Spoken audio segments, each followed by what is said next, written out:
सोनू एक कबाड़ी था। वो घरों के कबाड़ इकट्ठा करके फरोख्त किया करता था। उसे मजबूरन ये काम करना पड़ता था।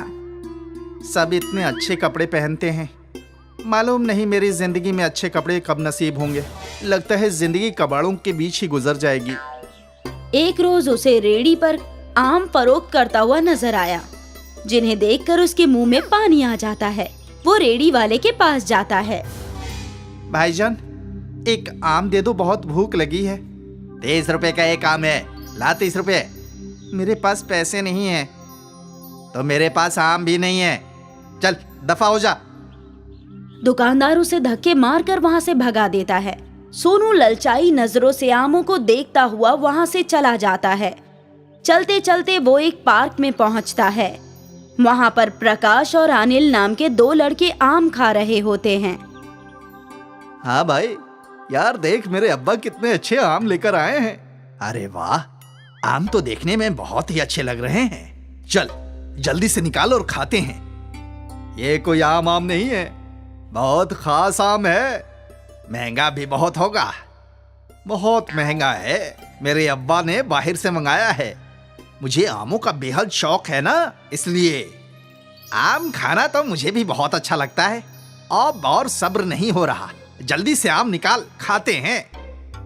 अनिल और प्रकाश आम को खा ही रहे होते हैं, तभी वहां सोनू पहुंच जाता है और उन्हें आम खाता देख अपने होठों पर जीभ फिराता है। अरे इस कबाड़ी को देख, हमें आम खाता देख कैसे ललचा रहा है। क्या आंखें फाड़ कर देख रहा है?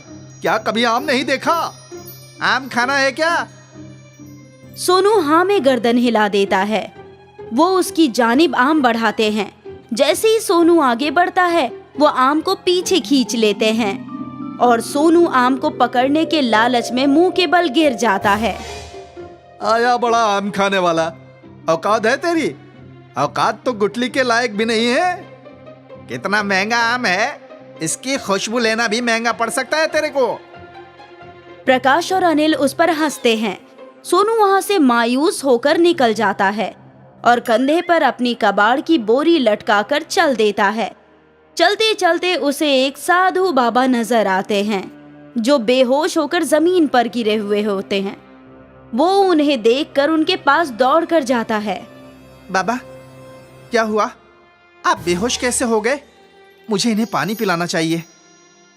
सोनू भागा भागा पास के दरिया से पानी लेकर आता है और साधु बाबा के मुंह पर छिड़कता है। साधु बाबा को होश आ जाता है।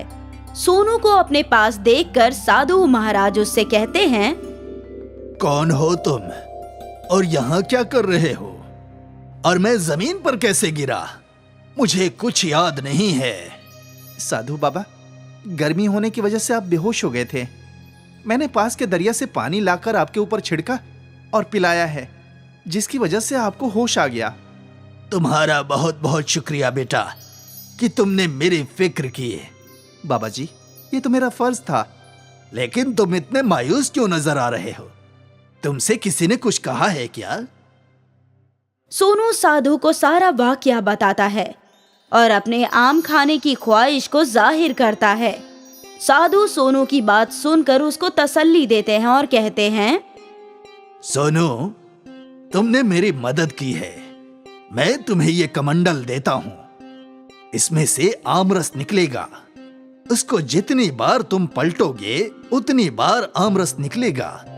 अब तुम जितनी बार चाहो और जितना चाहो आमरस पी सकते हो। साधु सोनू को कमंडल दे देते हैं। कमंडल पाकर सोनू बेहद खुश होता है और जी भर के आम रस पीता है। अपने साथ साथ वो और गरीब लड़कों को भी आम रस पिलाता है। आम रस पीना जिनकी कुव्वत में नहीं था।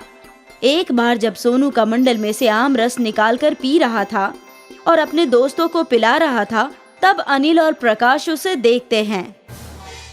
प्रकाश, ये तो वही लड़का है ना जिसको हमने आम खाने नहीं दिया था और उसको धक्के देकर भगा दिया था? ये तो वही कबाड़ी है ना? हाँ, है तो वही, लेकिन वो तो कबाड़ी था। उसके पास इतने महंगे आमों का आमरस कहां से आ रहा है? और इतना सारा आमरस कि वो बाकी के बच्चों में भी बांट रहा है। इसका तो इल्म करना ही होगा। अनिल और प्रकाश चोरी छिपे देखते हैं तो कमंडल के आम रस का असरार मालूम हो जाता है। अच्छा, तो उसके आमरस का ये असरार है। इस कमंडल को तो हम चुरा लेंगे और फिर देखते हैं कि ये आमरस कैसे पीता है। अनिल और प्रकाश सोनू की नजर हटते ही वो कमंडल चुरा लेते हैं और पहाड़ी पर जाकर छुप जाते हैं। वहाँ पर उन दोनों में बहस होती है कि कौन उस कमंडल में से आम रस निकालेगा। ला प्रकाश, मुझे कमंडल दे, आम रस निकाल कर पीते हैं। मैं कमंडल क्यों दूं? मेरे हाथ में है कमंडल, तो आमरस मैं ही निकाल कर देता हूँ। नहीं नहीं, कमंडल से आम रस तो मैं ही निकालूंगा। अगर हिम्मत है तो मुझसे हासिल करके दिखा। आमरस का कमंडल मेरे पास है और मैंने कमंडल चुराने में मेहनत ज्यादा की है, तो कमंडल का आमरस मेरा हुआ। मैं तुझे थोड़ा सा दे दूंगा। प्रकाश और अनिल उस कमंडल के लिए आपस में झगड़ा करने लगते हैं। तभी कमंडल उनके हाथ से गिर जाता है और आम रस बाहर गिरना शुरू होता है। जितनी बार वो पहाड़ी से टकराता है उतनी मर्तबा कमंडल से आम रस निकलता है, जिसकी वजह से वहाँ सैलाब आ जाता है। मैंने कहा था ना, कमंडल मुझे दे दे, मैं इसमें से अच्छी तरह से आम रस निकाल लूंगा। लेकिन तू है कि मेरी सुनता ही नहीं। अब जितनी मर्तबा ये पहाड़ी से टकराता है उतनी मर्तबा इससे आमरस निकलता का निकलता जा रहा है। इसी तरह ये निकलता रहा तो सैलाब आ जाएगा। अब मुझे क्या मालूम था इसका जादू इतना ज्यादा चलेगा कि सैलाब आने की नौबत आ जाएगी। देखते ही देखते पूरा मोहल्ला आमरस के सैलाब में डूब जाता है। सभी लोग उस आमरस में तैरते हुए नजर आते हैं। सबके घरों में आमरस पहुंच जाता है। जैसे ही सोनू को आमरस के सैलाब की वजह का अंदाजा होता है, वो उस कमंडल को तलाशने के लिए निकल जाता है। वो सैलाब में चलता हुआ कमंडल के पास पहुंच जाता है। इस कमंडल के आमरस से तो सैलाब ही आ गया। इस सैलाब को कुछ भी करके मुझे खत्म करना ही होगा, नहीं तो सब कुछ तबाह हो जाएगा। सोनू उस कमंडल को अपने हाथ में लेता है और कमंडल से कहता है, कमंडल कमंडल, इस आमरस के सैलाब को वापस अपने अंदर ले लो। अगर तुम इसी तरह आमरस को बाहर करते रहोगे तो पूरी दुनिया ही इस आमरस में डूब जाएगी। तुमसे गुजारिश है कि इस आमरस को अपने अंदर वापस ले लो। कमंडल सारा आमरस अपने अंदर समेट लेता है और सब कुछ कब्ल की मानिंद हो जाता है। अब सोनू उस कमंडल को लेकर उस साधु बाबा के पास जाता है। साधु बाबा, इस कमंडल की अब कोई जरूरत नहीं है। इस कमंडल की वजह से तो पूरा आम का सैलाब ही आ गया था। मुझे तो बस थोड़ा सा आमरस चाहिए। मैं नहीं चाहता कि इस कमंडल के आमरस से फिर से कोई परेशानी हो। तो तुम क्या चाहते हो ये बताओ। साधु बाबा, मैं आपको ये कमंडल वापस करना चाहता हूँ। आप इस आमरस के कमंडल को वापस ले लीजिए ताकि आगे कोई परेशानी ना हो। ठीक है, ये कमंडल तो मैं वापस ले लेता हूं, लेकिन हाँ, जब भी तुम्हें आमरस पीने का दिल करे तो तुम मेरे पास आ जाना। मैं इस कमंडल से तुम्हें बहुत सारा आमरस पिला दूंगा। जी बाबा जी, जब मेरा आमरस पीने का दिल करेगा तब मैं आपके पास ही आ जाऊंगा। लेकिन इस कमंडल से आमरस नहीं लूंगा, क्योंकि इंतहाई हर चीज की बुरी होती है। एक ना एक दिन कोई चीज ज्यादा होने की वजह से हम मुसीबत में आ जाते हैं। जितना है उतने में ही मुतमईन रहना चाहिए। तुमने बिल्कुल सही कहा। लालच बहुत बुरी चीज होती है। लालच में आकर ही अनिल और प्रकाश ने ये कमंडल चुराया, जिससे मुसीबत खड़ी हो गई। साधु से दुआएं खैर लेकर सोनू वहां से चला जाता है और फिर अपने कबाड़ फरोख्त करने का काम शुरू कर देता है। अब उसको किसी भी चीज को खाने का दिल करता है तो वो साधु बाबा के पास चला जाता है। वो अपने नेमतों से उसे वो चीज दे दिया करते थे, लेकिन वो कभी भी लालच नहीं किया करता था, क्योंकि उसने लालच का अंजाम देख लिया था। वहीं अनिल और प्रकाश को भी सबक मिल जाता है। वो अब किसी गरीब को परेशान नहीं करते हैं और कभी लालच नहीं करते हैं। श्रीधर एक नारियल पानी वाला था। वो गली गली घूमकर नारियल पानी फरोख्त किया करता था। नारियल पानी, नारियल पानी। नारियल पानी फरोख्त करके उसे जो मुनाफा होता उसे वो 2 हिस्सों में बांट देता। घर लौटकर वो सारे पैसे अपनी बीवी के हाथों में रख दिया करता था। ये घर खर्च के लिए और ये कार्तिक के कॉलेज के लिए। अच्छी बात है, मैं ये कॉलेज के पैसे अलग रख देती हूँ। ठीक है। और मीना ने वो पैसे गुल्लक में डाल दिए। अच्छा, अब आपका बुखार कैसा है? कल रात को आपका जिस्म जल रहा था। बुखार गायब हो गया। देखो, मैं तो बिल्कुल ठीक हूँ। अच्छी बात है। अगले माह शिवा का कॉलेज में दाखिला होगा। उससे कब्ल मुझे और पैसे जमा करने हैं। आप फिक्र मत कीजिए, सब हो जाएगा। लेकिन आप अपना ख्याल रखना। आजकल आपकी तबीयत कुछ ठीक नहीं लगती। तुम भी ना मीना, अब मेरी उम्र हो गई है, तबीयत नरम गरम तो होती ही रहेगी। हाँ वो तो है, लेकिन बढ़ती उम्र के साथ इंसान को अपनी तबीयत का खास ख्याल रखना चाहिए। तुम हो ना मेरी तबीयत का ख्याल रखने के लिए। बातें बनाना कोई आपसे सीखे। तभी कार्तिक घर लौटा। आ गया बेटा, कैसा था आज का दिन? बहुत अच्छा था अब्बा, मेरे टीचर बहुत अच्छे हैं, हंसते खेलते पढ़ाते हैं। आज बहुत मजा आया पढ़ाई करने में। ऐसे ही दिल लगा के पढ़ाई करो और एक रोज बहुत बड़े इंसान बनो। बेशक अब्बा। अब वैसे भी आप उसकी तालीम के लिए इतना कुछ कर रहे हैं, उसकी तरक्की तो तयशुदा है। ऊपर वाला तुम्हें तरक्की अता फरमाए। मीना और श्रीधर अपने बेटे शिवा को दुआएं दे रहे थे और उम्मीद कर रहे थे कि उसका मुस्तकबिल बहुत ही रोशन हो।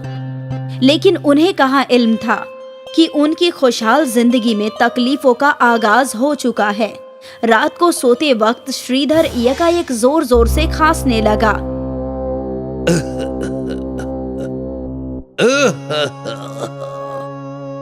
उसकी खांसी से मीना और शिवा भी उठ गए।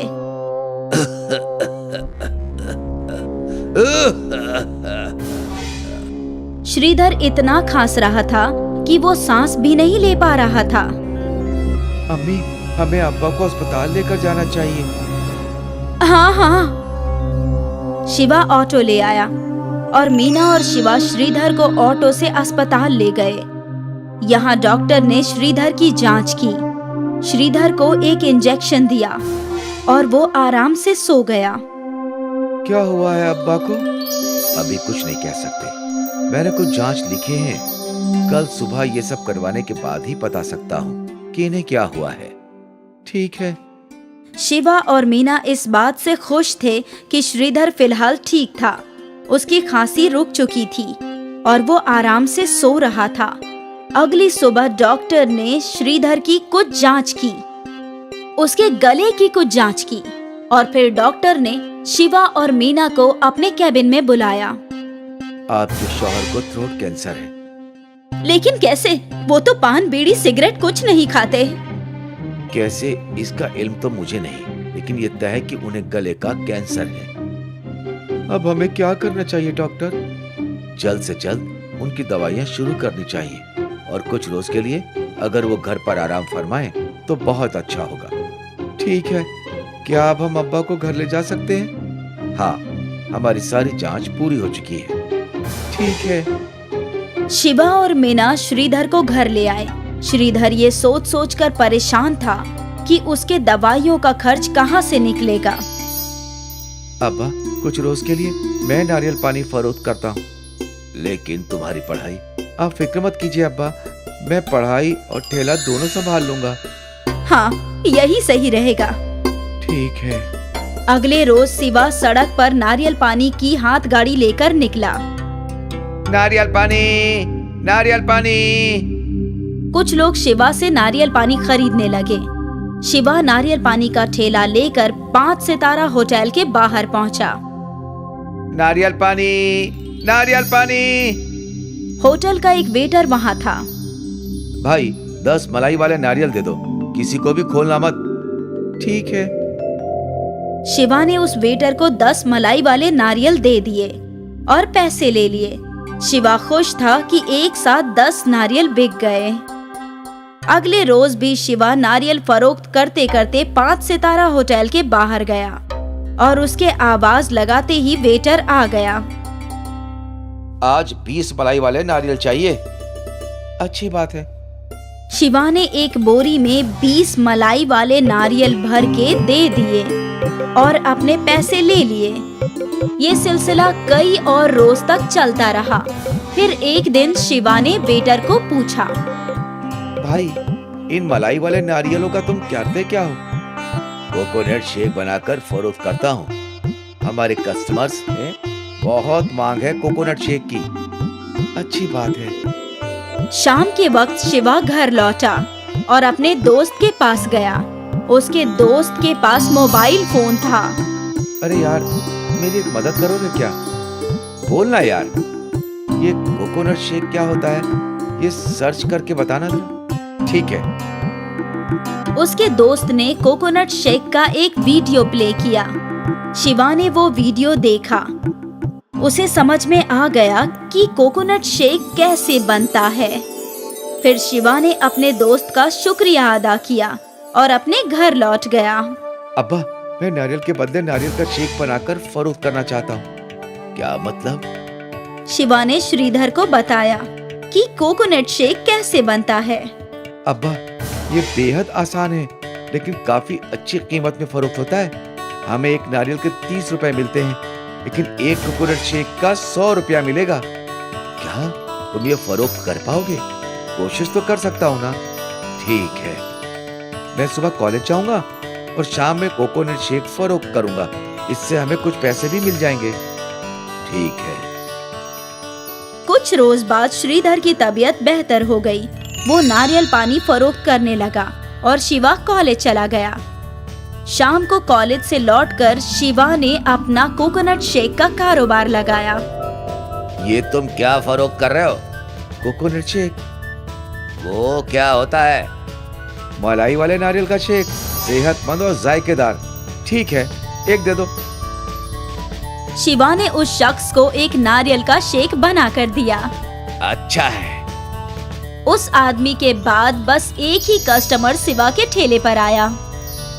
इतने घंटे में सिर्फ 2 कोकोनट शेक फरोख्त हुए।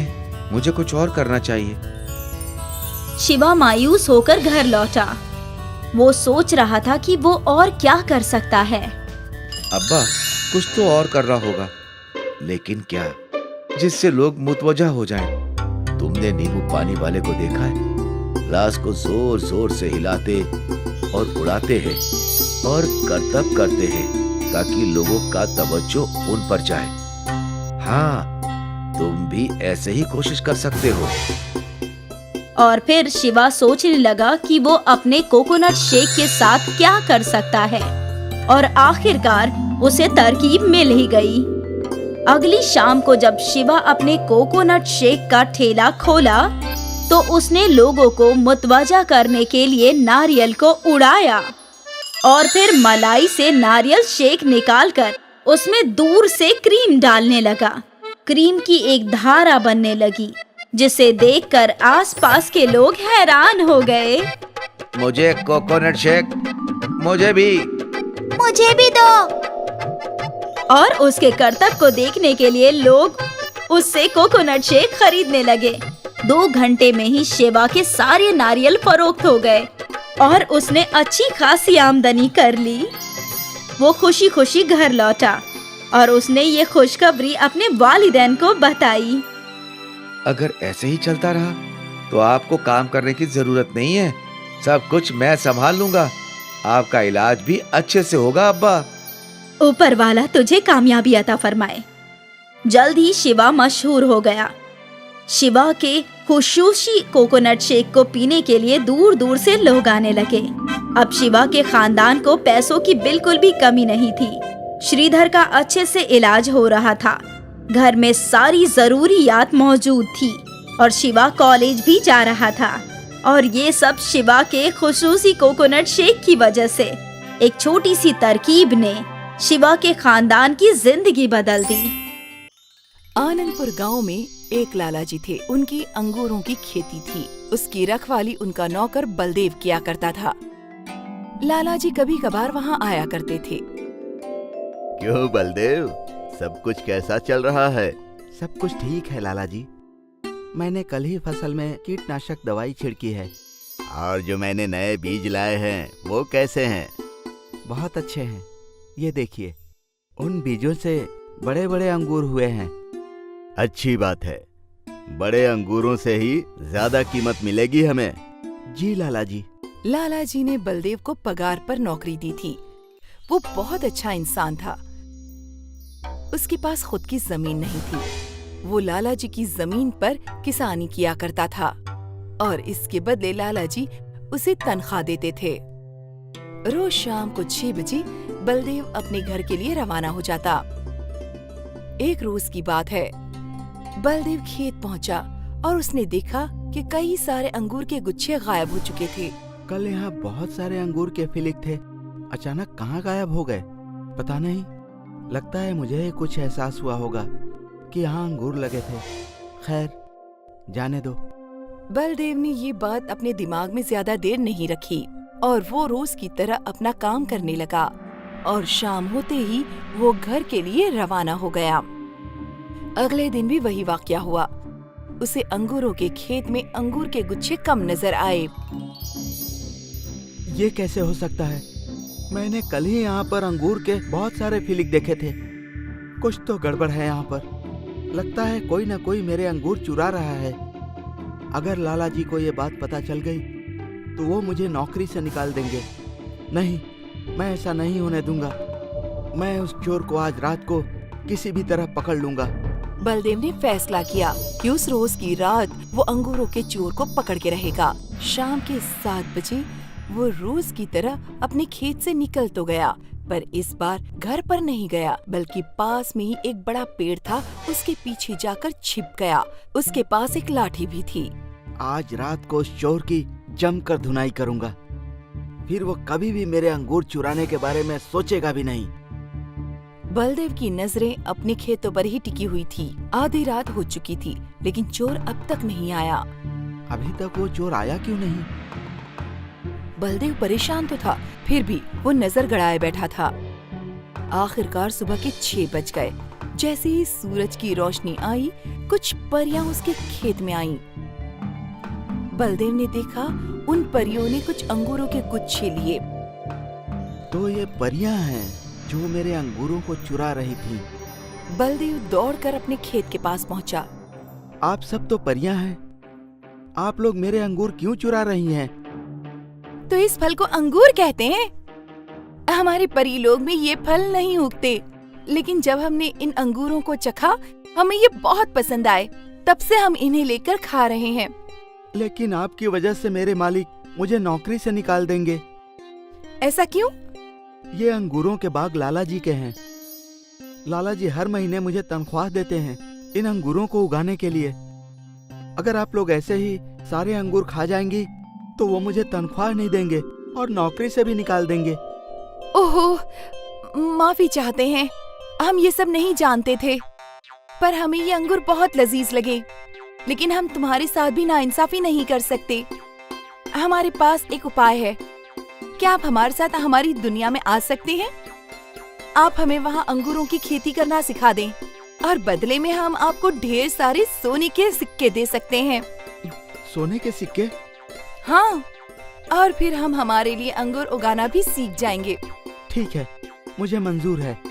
बलदेव ने कुछ अंगूरों के बीज लिए। फिर परियों ने बलदेव का हाथ पकड़ा और बलदेव को अपने साथ ले जाने लगी और कुछ मंत्र पढ़े। मंत्र पढ़ते ही बलदेव भी परियों के साथ हवा में उड़ने लगा। वो परियों के साथ बादलों के ऊपर उड़ने लगा। परियां बलदेव को बादलों के बगीचे में ले आईं। इस बगीचे में बहुत ही खूबसूरत और रंग बिरंगे फूल उगे थे। ये तो लाजवाब है। बलदेव बगीचे को देखकर खुश हुआ। मेरी समझ में नहीं आ रहा है कि बिना मिट्टी के ये सब कैसे उग गए। ये बादल जादुई हैं। ये बिल्कुल जमीन की मिट्टी की तरह होते हैं।